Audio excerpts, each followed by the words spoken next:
10 টাকার একটা সাপ বানাও তাকে। 10 টাকার একটা বানাও, কি বানাবে বানাও, ছোটবেলায় খাইতাম।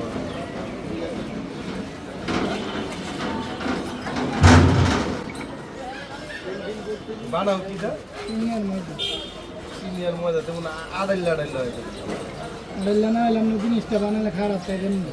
না আড়াইলা বানাই না যায় কেন বানান না 2 ঘন্টা টাইম লাগে জিনিসটা এই ছোটবেলায় খাইতাম। এই তো না আইনি দিকে না বন্য কোন দিক বাচ্চা বেশি বেশি মুরগা পাড়ার দিকে এদিক কম চলে না,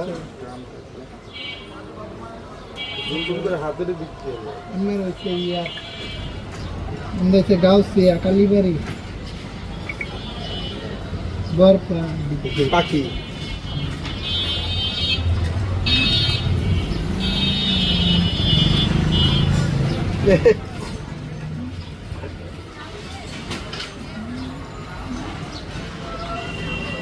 ছোটবেলায় সাপ খেয়ে